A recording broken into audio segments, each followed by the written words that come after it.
Why do you say that, Father? You aren't afraid, are you? No, but I respect some of the superstitions of others. Often they are founded in fact.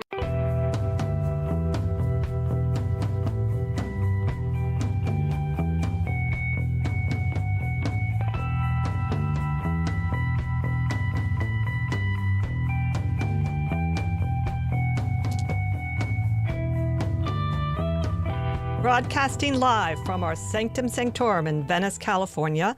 This is the Sixth Sense Society. I'm your host, Krista, here with our producer, Michael, and today we welcome back to the show our good friend, Reverend Jim McGrath. He is the Associate Pastor at Gateway Christian Church and the Executive Director of Imagination Workshop. He's been on this show many times, and we love it when he comes on. Today he's going to be exploring the role of ritual and theater in spirituality and healing, and he's definitely the person to do this. So before we get started, Michael has a few announcements. Hi, everybody, and welcome back to our show. We're really glad to have you guys. And as always, fun to have Jim back. So we're really excited about that. You can get all the information on the show on our website, sixthsensesociety.com, SAXTH, all spelled out while you're there. If you can afford to, buy us a coffee on Ko-Fi. But if you're watching us on YouTube, then by all means, click like and subscribe. That helps us as much more than anything else you can do, so we appreciate that. Next week, we may or may not have a show. Krista's dad may have to have surgery, and we may have to go help him out with that. So unfortunately, we don't quite know yet. We're supposed to find out in the next few hours what the deal is, but we may or may not. So I'm not going to announce anything, and hopefully, if we do, check in, and if we don't, we'll see you the week after. But and that bell you hear is our crow, Lily. She is in the background dinging her little dinner bell, so I have to go feed her. So therefore, I don't want to take up too much more time since Lily is calling. So with that, I'm going to kick it back to you guys. So take it away, Krista. Great. Thank you, Michael. That was pretty cute that Lily did that. So welcome to the show, Jim. It's great to have you back. Thanks. I hate not being there with you and seeing Lily. That's a shame. But other than that, it's great to be here. Yeah, it's too bad. We do miss the in-person, particularly with you, and it would be great if Lily, we might have a show with Lily in it at some point and have a show about crows. But you've got to do that. Yes. Yeah, she's a character for sure. Crows are amazing. Oh, yeah, totally. So how would you like to start this? Did you want to give us a little sort of overall sense of where we're going with this? Did you want to start with sort of your own relationship to this topic? I'll start with my own relationship with this topic. We're looking at sort of the intersect between, say, organized religion, spirit, and theater. And all of that is as old as, at least, you go back to the ancient Greeks, and it's got to be a lot older than that. But plays like Medea, Antigone, Oedipus Rex, these plays are a part of our DNA, and they're still performed today.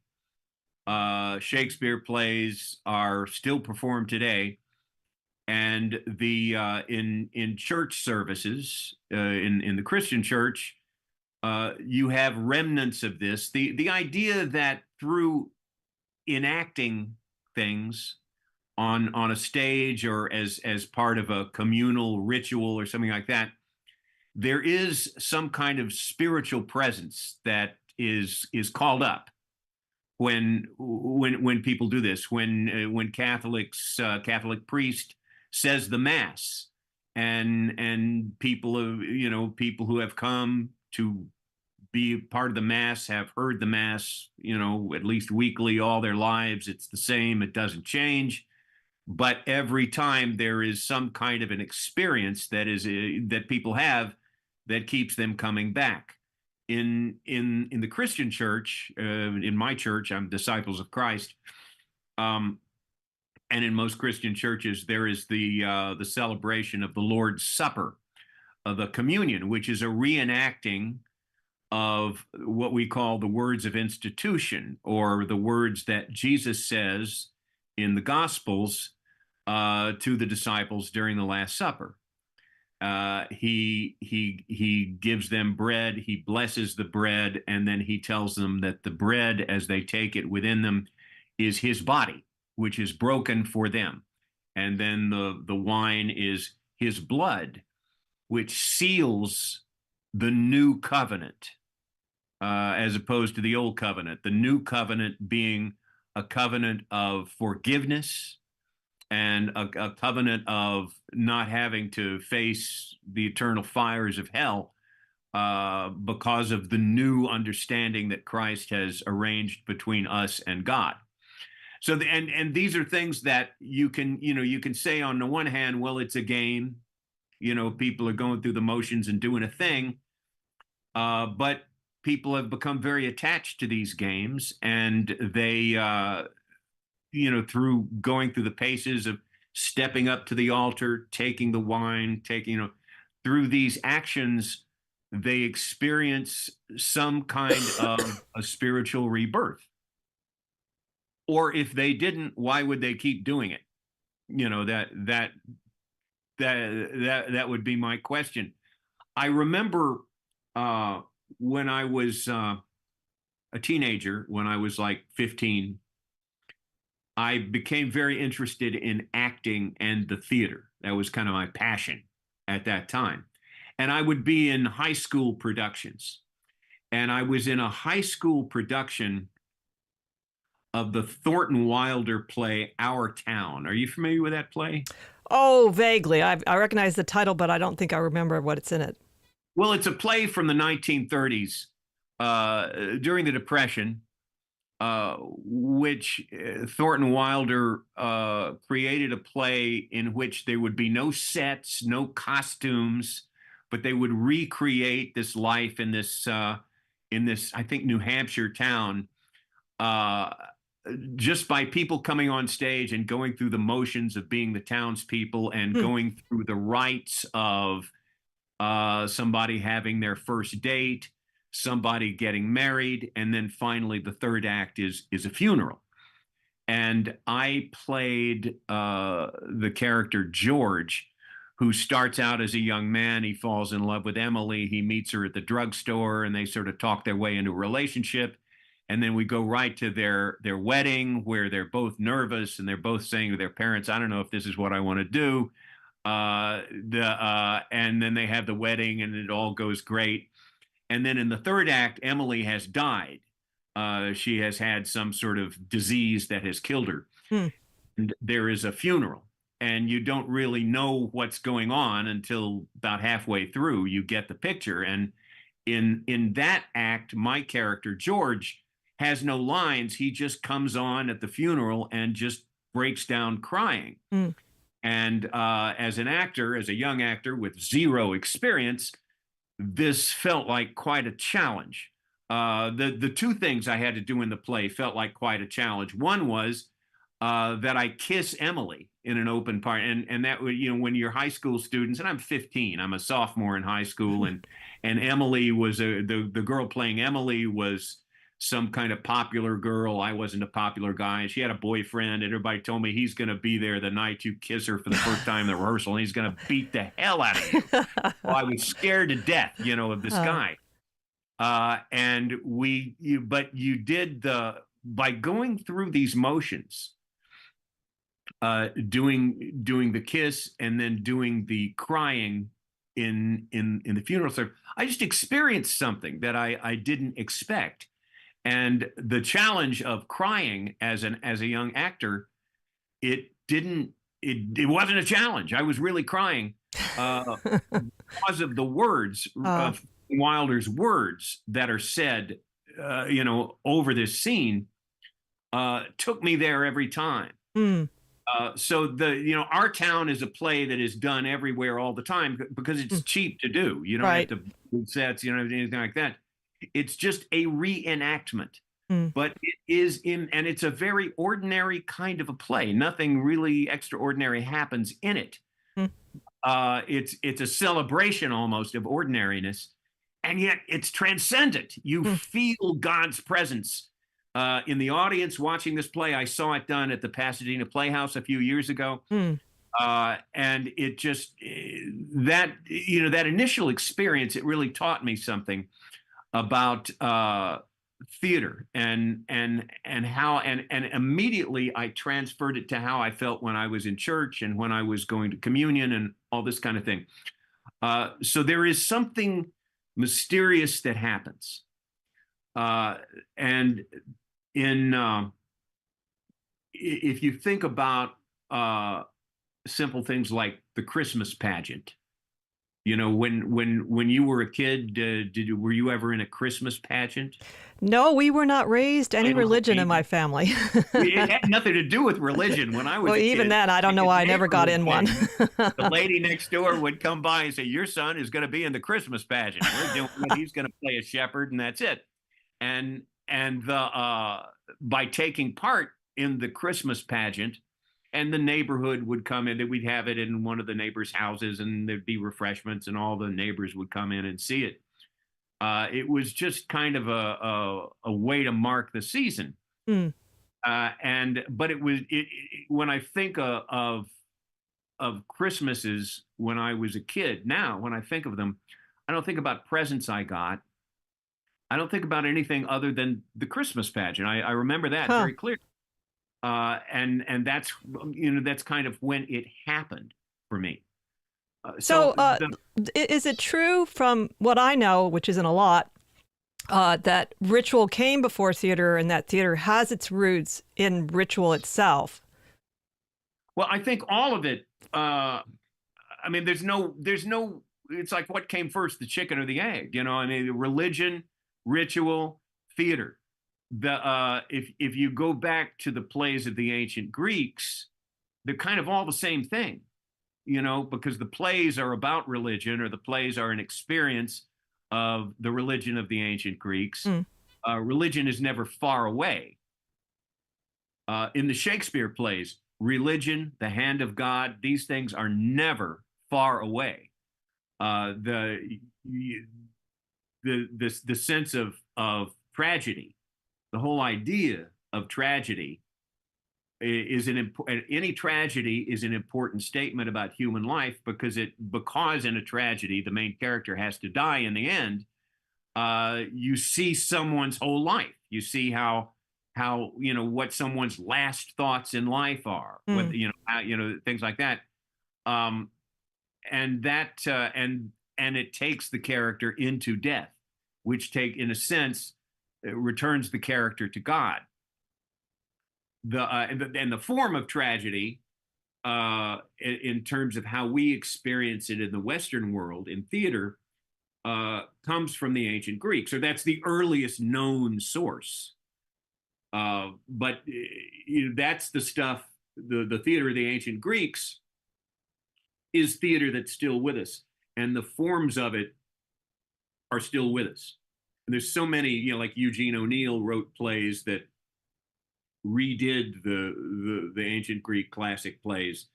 There's a redoing, there's a revisiting ritual.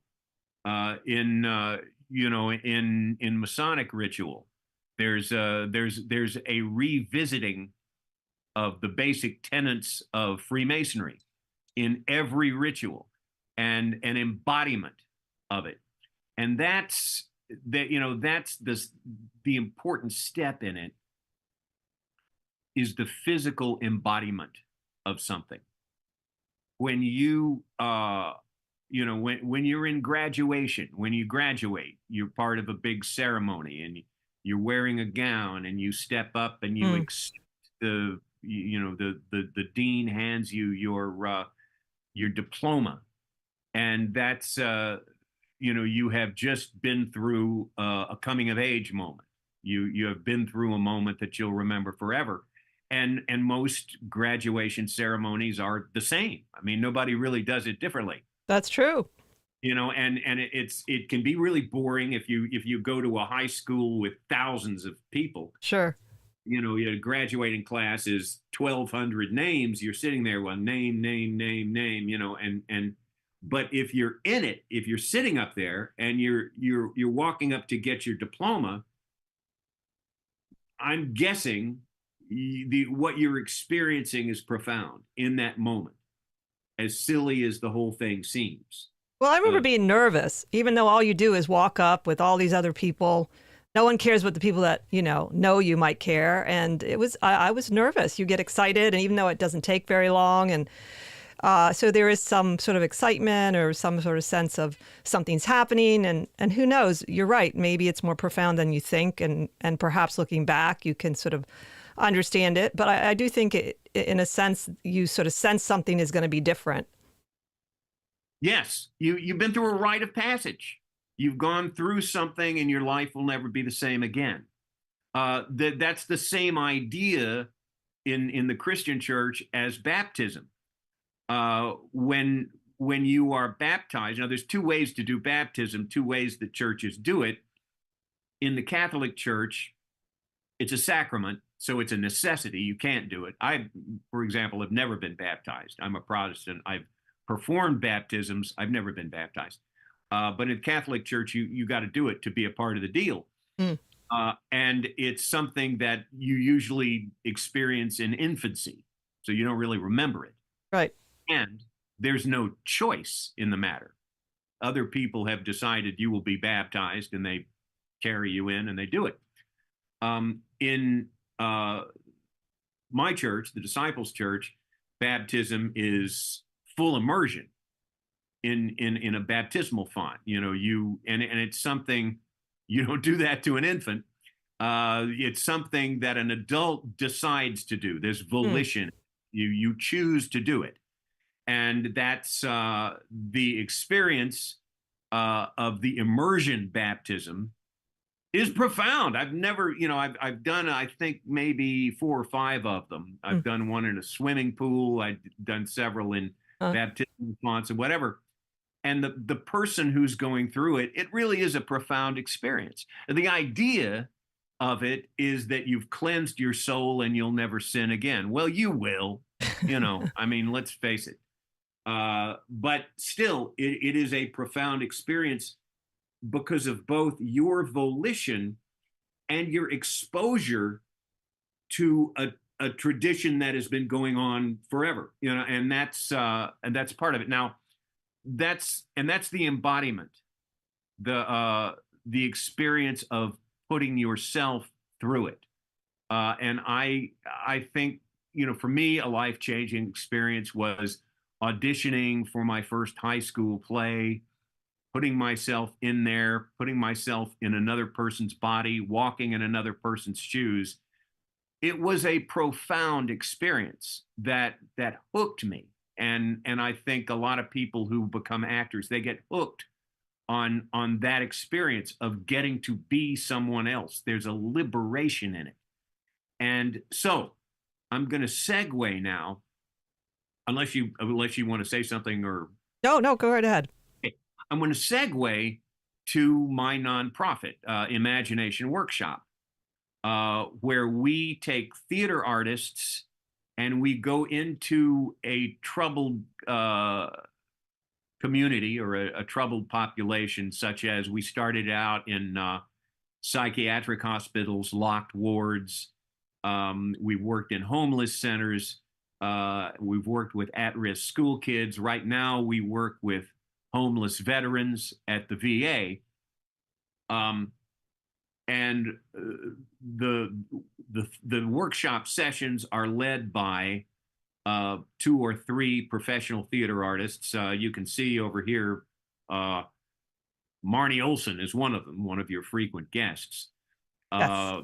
But they generally tend to be writers, directors, and actors. They generally tend to be actors, mostly. I'm one of the few who's a writer, but Marnie Olson is also she's all of that stuff. She's a director. She's an immensely talented person. We look for these people. They don't grow on trees. Find these people who will lead a group of, right now it's homeless vets, in a session of basically make-believe, where they create a character that they're going to play. They name the character, they give the character an age, an occupation, and they come up with a few details about a character. And then we'll have 2 of these we'll do an improvisation where 2 of these characters meet on a park bench, and they have to get up, and we coach them and say, how does this character walk? Does this character have a different kind of walk than what your walk is? And so they'll, in creating a walk, they don't know it, but they're making a commitment to this art that is physical. Once they embody a character, they're into this transformative thing. And I have seen so many miracles happen when people who've never done this before. And the main story I'll tell you, or the first story I'll tell you, is our most famous story. I wasn't there for it, but I've actually seen an old black and white videotape where it happened. The founders of Imagination Workshop, a great playwright named Lyle Kessler and a wonderful actor named Margaret Ladd, they're a married couple, and they created this work, and they started it in New York City in these locked wards in psychiatric hospitals. And you go into these places and you say to the staff members, I'd like, like there's many people who would like to participate.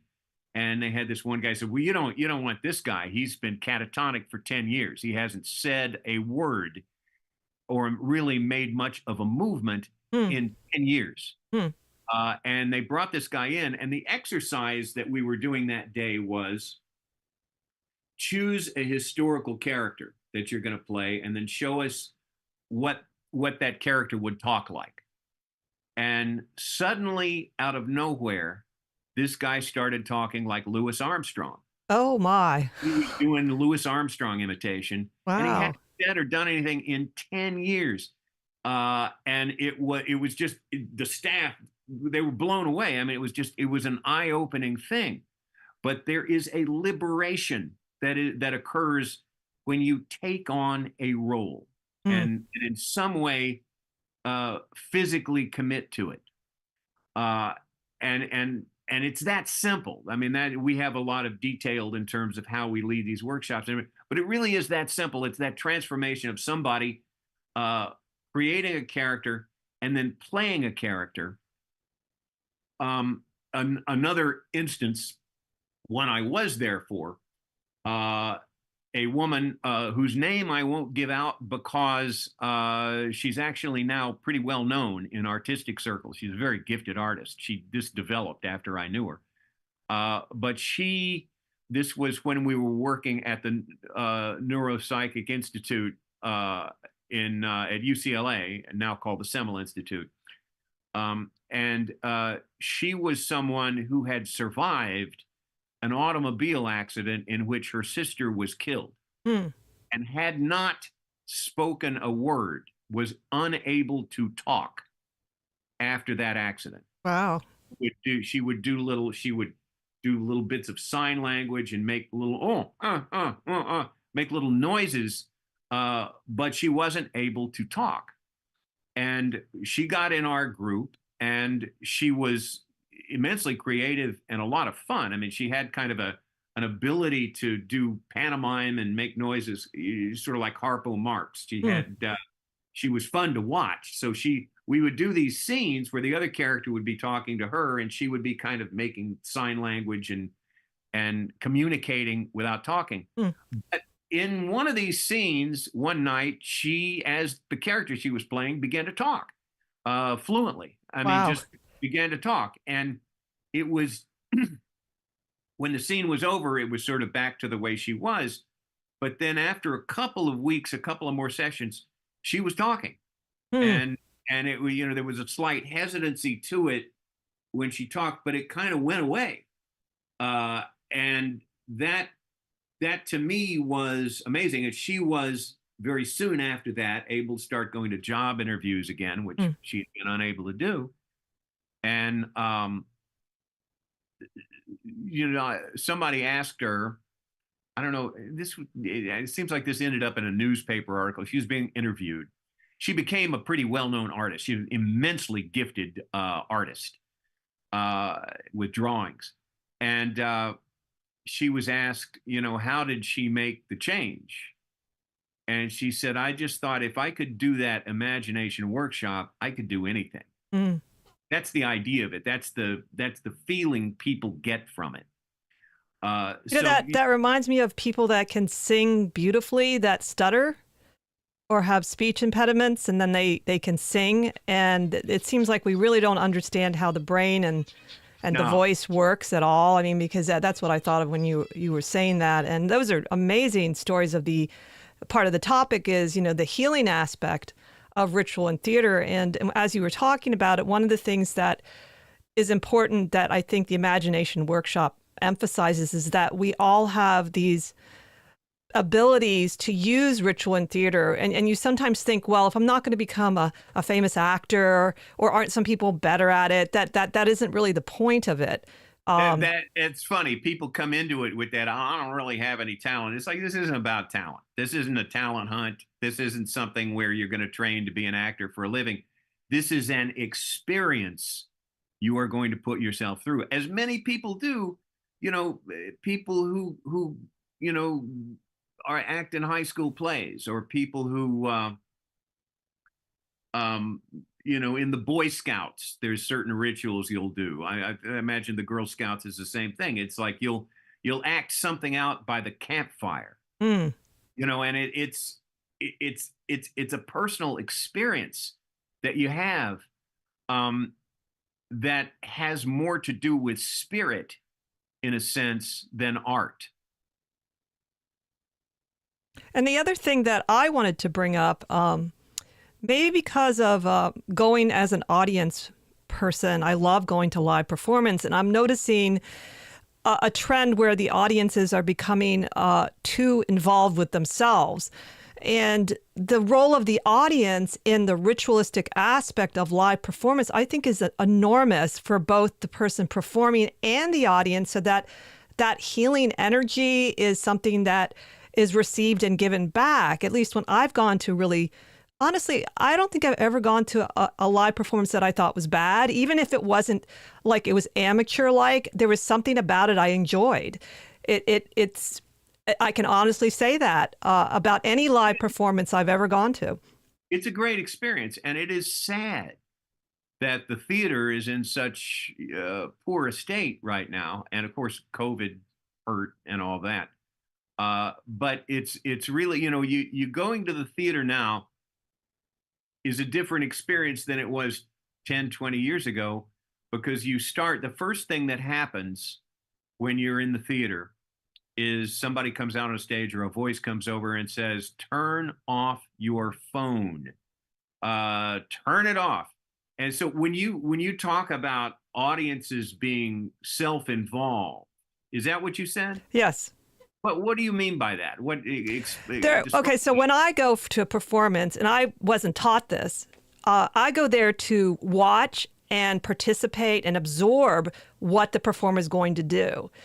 Today's audience goes there to see what they can get from it a lot of times. And so, for instance, Michael and I went to hear Queen, and everyone had their cell phones up the whole time in front of us. It totally impacted negatively our experience. It interfered with my feeling I could really just, fully connect to.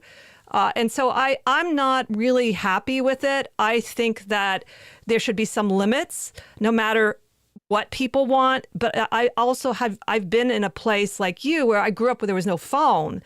And just the performances I saw, they just sear into you. Like you're losing out, really, I feel like it's a form of narcissism, to tell you the truth. One of the things I've noticed about theater today, that just about everybody, every performance gets a standing ovation.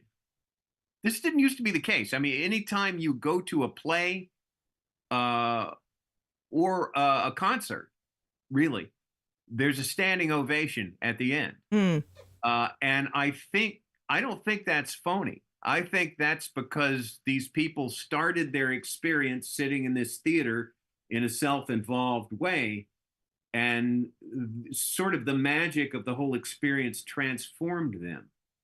That when we do, you guys were great because you came to our imagination workshop play this last time. It's so important when we put on one of these plays with the homeless vets that we get an audience, because the audience kind of completes the healing process that they're going through when they started this play.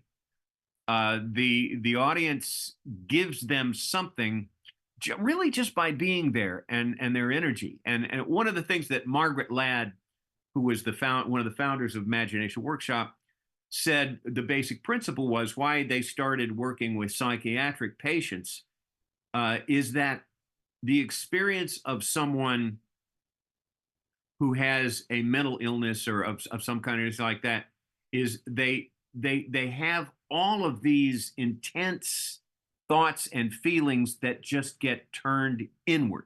Mm.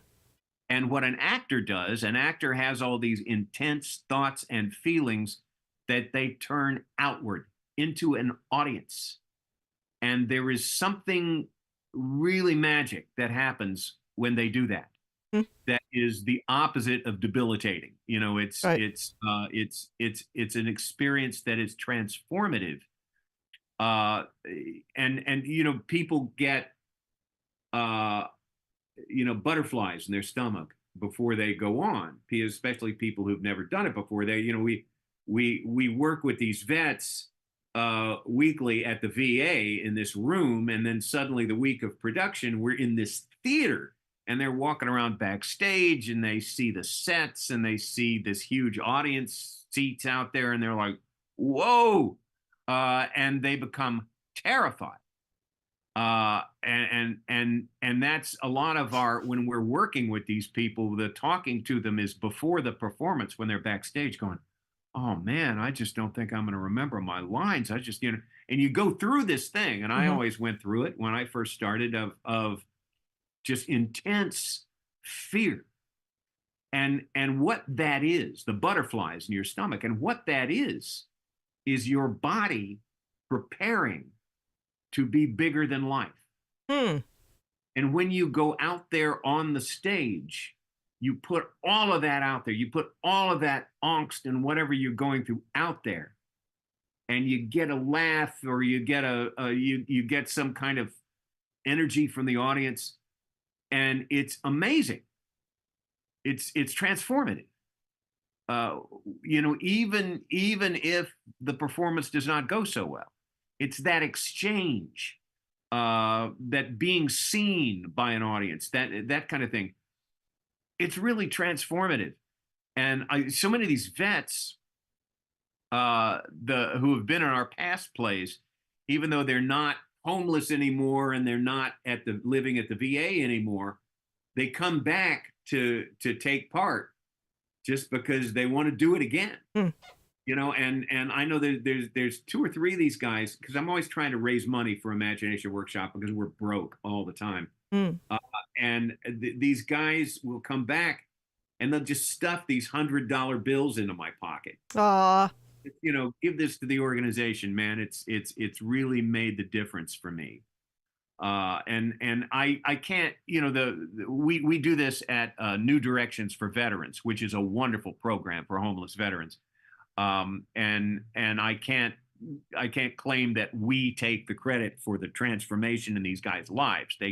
They see counselors, they see, you know, therapists all day, and they work on, while they live there, they work on some kind of future job, and they get counseling on that.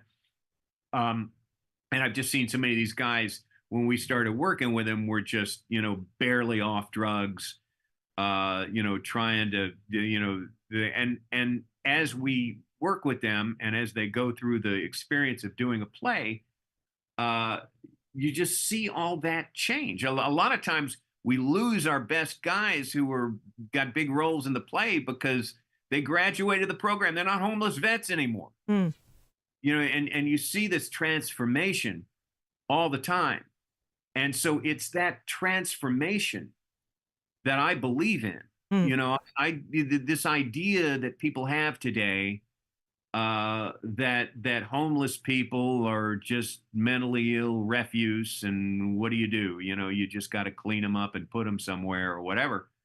I don't see that. I don't see that. Or the way a lot of people look at undocumented immigrants.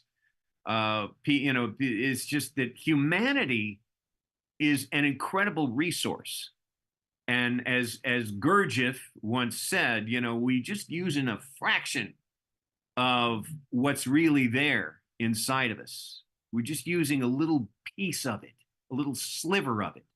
And we think that's everything. And that's one of the things that happens, I think, through theater, through ritual, and certainly when we do our imagination workshop exercises with people, is they discover that they've got so much more in terms of inner resources Right. than they ever dreamed possible. That's one of the great things about art and artistic endeavor, is that it seems to come out of whole cloth, but it's an expression of what's really inside us. And there's so many amazing things inside us that we bury habitually, and we're raised to do that, and we're educated to do that, and we're trained to do that by our culture or whatever. That you got to fit in, you got to be this one thing, or you're a failure. You got to have a profession, you got to go to college, you got to make the grade, you got to be this thing that's imposed upon you from without. And we all go through that. I'm not saying we need to overthrow that or that it's evil or anything like that. I'm just saying that one of the unfortunate results of that, and celebrity culture, this whole idea of, you have to look, if you're a woman, you have to look this certain way, or you're just a loser. If you're a guy, you have to have this amount of money, or you're a loser. All of these benchmarks that are culturally set for us have nothing to do with who we really are and how the Spirit can enter into our lives and affect us and affect the world around us. But ironically, theater, which then translated into television and movies, different thing completely. It's different, yeah, because it often makes, you were talking about people getting off the drugs. It seems like people get onto the drugs. And I'm not saying all film and movie by any means fits that category, but there is a whole different ego and strangeness that can happen with filmmaking and television, though, of course, it leaks through anyway. The spirituality does leak through, but it's just kind of ironic when you think of where it's rooted, and how you'll see that there are people like Glenn Close that love theater still. They act to do theater, and that's what they pay. Because you can't usually make a lot of money in theater, so they use it to fuel their third. I've heard that about it. I don't know if it's true, but there are famous movie people that really prefer theater. Well, there's no theater is fundamentally different from film or television. I've worked in all three, and I think that the experience of doing a film or the experience of being in a television show as an actor or as a writer or any of that is fundamentally different from theater, and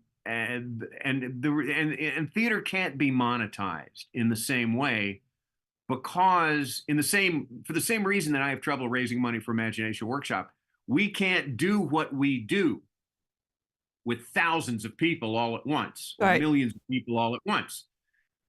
It's how many people can you get into a room to be there physically for the experience. That's what I'm talking about. And that's absent in film and television and all of those things. It's the, and in performing a play, say you're performing King Lear, it's 3 to 4 hours long. You're doing the whole thing. So you're having this whole experience together in one night. In a movie, you film a movie over a period of weeks or months, and right, you film it out of order, and it's put in, and the editor is doing things with it. The actors' performances are largely made by the editor, and the musical score is added later, and the various CGI elements, the special effects, all that. It's a process, and I'm not putting it down. I'm just saying it's not the same thing as doing the whole thing right there in one night. It's like in Freemasonry, doing the third degree ceremony. The ritual, it tells a story, and the people involved in it are embodying the story, and even the people who are just watching mm-hmm, are transformed by it. It's an experience, because we're all in that room together.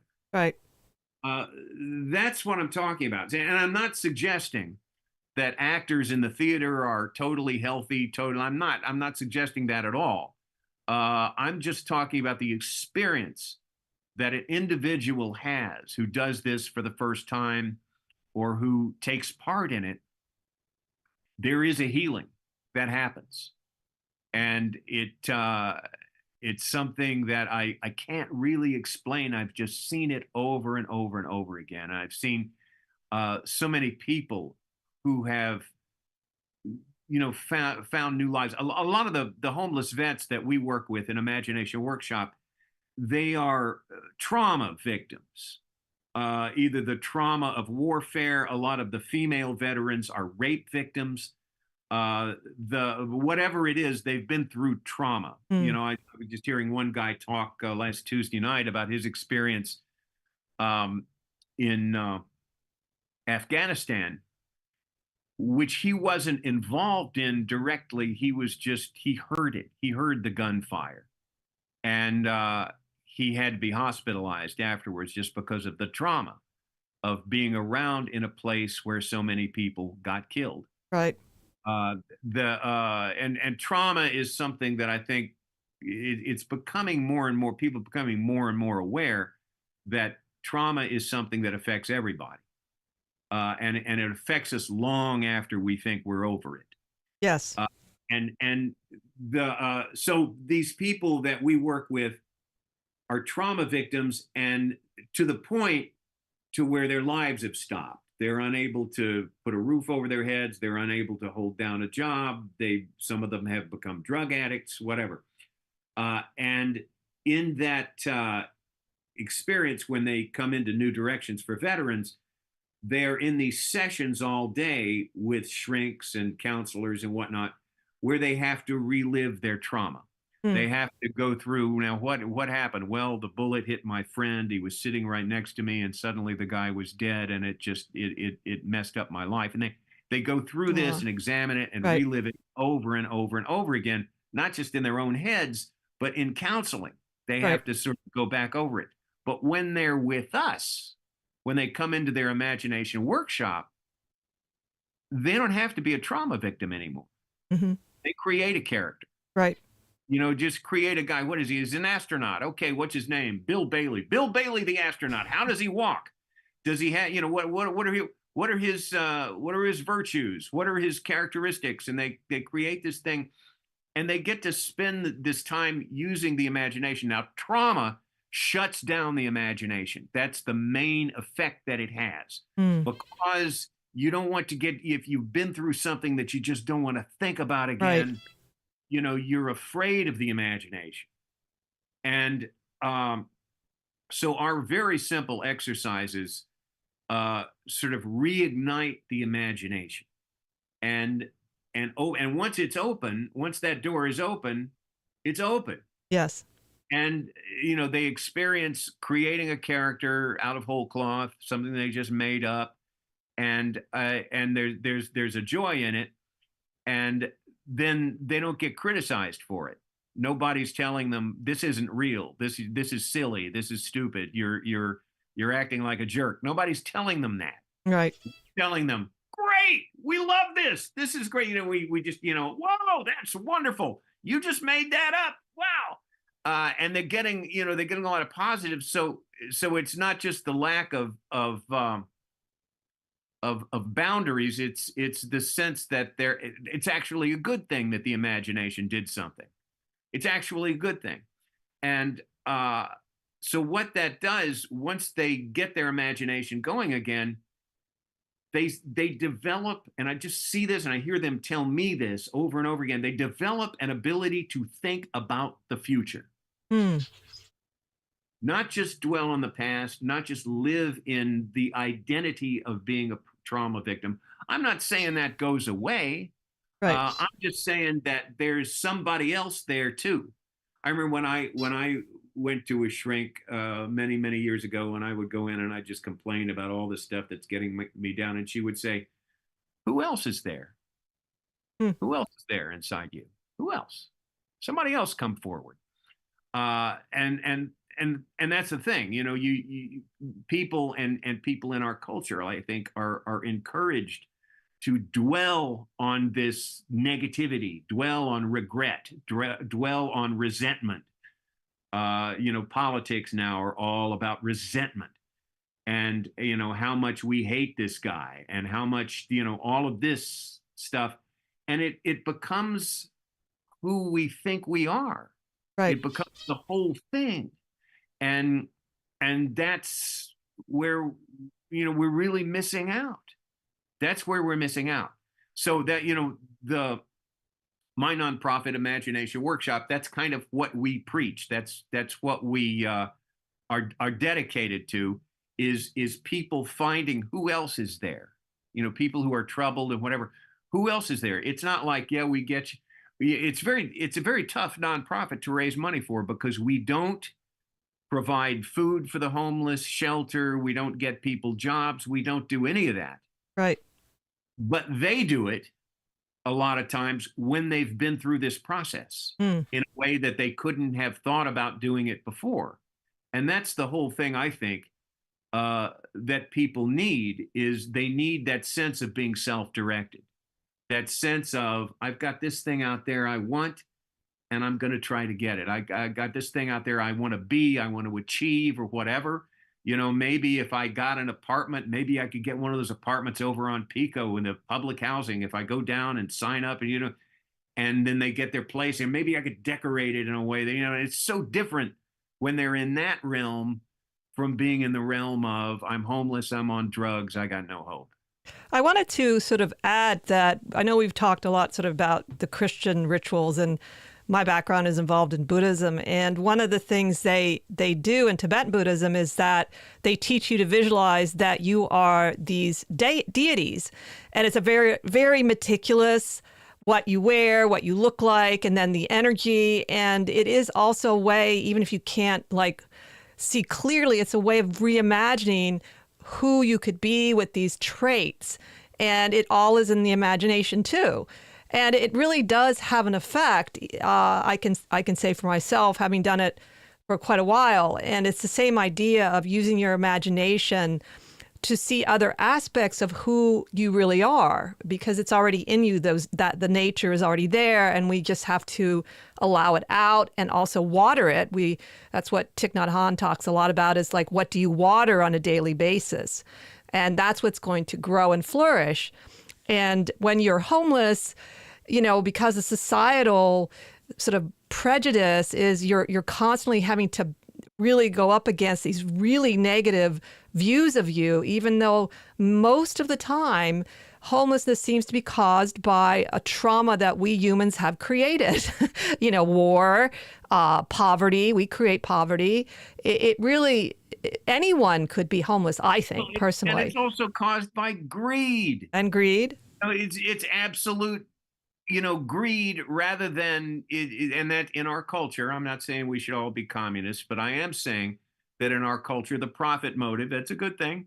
But greed, it takes away, there's no overall view of how are people to live, how are people to have decent housing and have a kind of a world in which they can go to work, buy groceries, go home, and have a roof over their heads. And that's, there's no real drive behind fixing that. The thing you always hear, about the homeless problem is, well, it's a mental health problem. So those people are homeless because they're mentally ill. Or are they mentally ill because they're homeless? I mean, think about it. Actually, I did come across a study when I was writing for The Beachhead.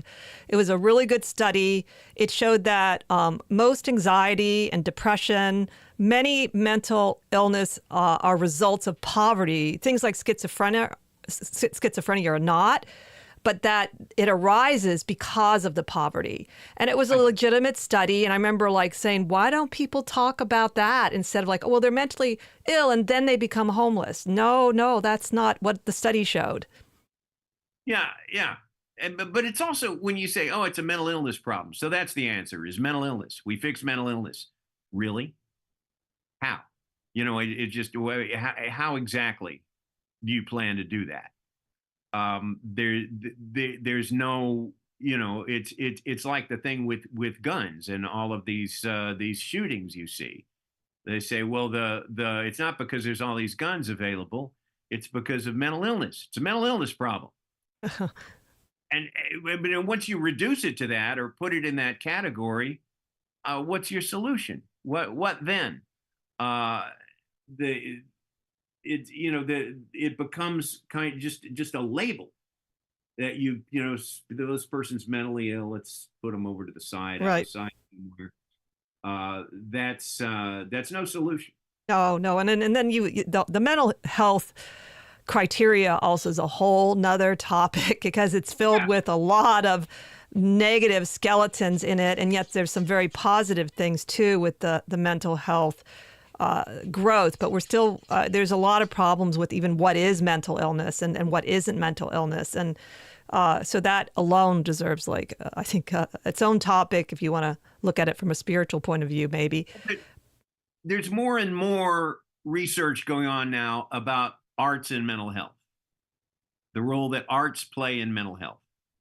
And that's a way of dealing with mental health that does not involve drugs. It does not involve, anything expensive. It's a way of finding a new answer. And I think the arts are it. Now, I hate to take away from the church and the spiritual and all that. And I'm not taking away from that at all, because all of that is present in religion and in organized religion. All of that is present. The arts are very present. It's true. I mean, I think that there isn't one path. I think there's many paths. I agree with you about the arts, and there's always funds being cut, and it doesn't make any sense to me, honestly. It's again, it has to do with what the will is of the people in charge, and just continuing to do it anyway has an effect. So even on a small level, I did want to say, if someone wanted to donate to the Imagination Workshop, where would they go? Okay, thank you. We any kind of a donation, I'm talking $10, $100, whatever it goes right to our service and right to our ability to bring gifted artists in to work with homeless veterans and to put on a show. And all of that it's money well spent if what you're interested in is healing, because we see a lot of it. So the way to do that is to go to imaginationworkshop.org. Imagination Workshop, all one word, all lowercase, .org. And when you go to our website, there will be a donate button. And that pretty much, I guess it works through PayPal. I'm thinking you can do it with a credit card also, though, now that I think about it. But that's the best way. Another way would be to send us a check. And I'm just wondering if I can give the address. Let me just get this up. We can. I think some people just hear this, so you can go ahead and put it in the comments, and maybe what Michael could do is add it somehow to the website. We usually have the guests' information on our website, so I would say there, and then perhaps just if they can go to the Imagination Workshop website, would there be an address there that they could find? Yes, there would. That might be just the easiest to say it online. Okay, just to say it though, our address is Imagination Workshop, 760 Westwood Plaza, Los Angeles, California, 90024. That's the address. But yeah, the website would pretty much give you everything you need. And you can, if there's there's a comments ability in the website and all that. So that would be great. I'm always raising money for it. And it's been kind of a difficult year because we used to get this grant from the California Arts Council, Veterans in the Arts, which was perfect for us. Right. But they stopped offering it. Oh, And that's been the major grant that's kept us alive over the last 3 or 4 years. And the other grants have gotten the granting process has gotten more and more difficult, especially for us, because as I said, there's so many people in need for so many things, right. and we don't offer material substances to solve the problems. What we're offering is much more ephemeral Sure. and kind of difficult to describe in a grant proposal. Uh, but if you go to our website, there's videos, there's different, there's different ways you can learn about us. So thank you for letting me plug that. I Sure, appreciate it. sure. Do you have a performance coming this year? We do, yeah, we do. We don't have a title for it yet because it is in the workshop, but it will be in June. Usually it's right around the Friday of Father's Day weekend. So let me just see when that'll be. That is going to be June 14th, Hmm. Friday night is when we'll do, I think, the June 14th or June 15th. I don't know. I could be wrong about that, but it's mid-June. Well, we very much enjoyed it. Was it the Black Pearl? Is that right that we The saw? Black Diamond. The Black Diamond. Sorry. Behind Yeah. me here is you'll see There the it black is, right. projected on a The screen. Black. It was And really we have- enjoyable. I loved We it. have the cast assembled behind me of the Black Diamond on the night that we performed it, and it was a lot of fun. It was a very good play, and I thought the acting was really good. I really enjoyed it. So I think even if you're not into the cause, it was a wonderful thing to go out. It's a fun night. It was a And fun night.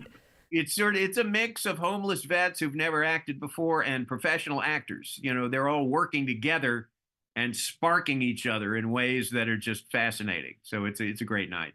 Yeah.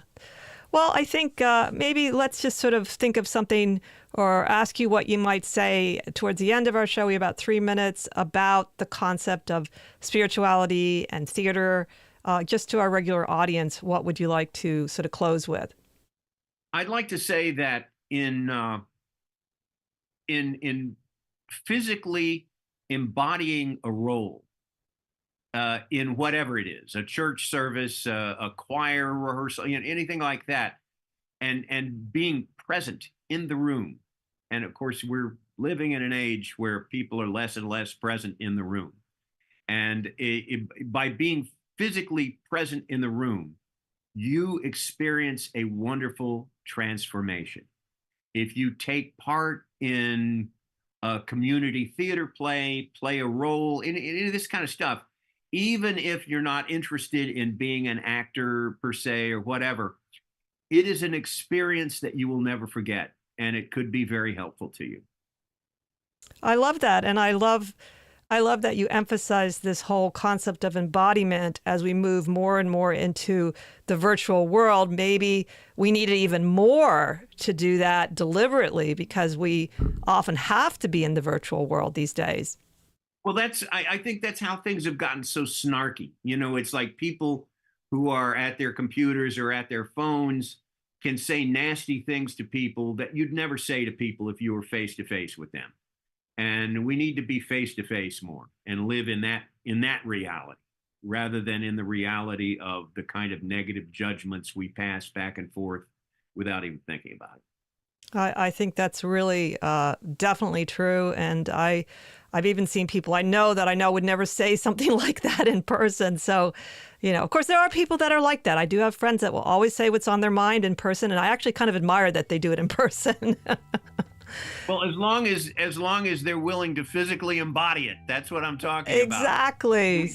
You want to physicalize it, and in doing that, you go through a personal transformation. It's true. Well, thank you so much for coming on the show again, Jim. We totally enjoyed you. Thank you for having me on the show. I love your show, and I love being here. Well, thank you. And thank you all for listening in. Join us next time as we continue to explore the esoteric and the obscure together. Have a magical week.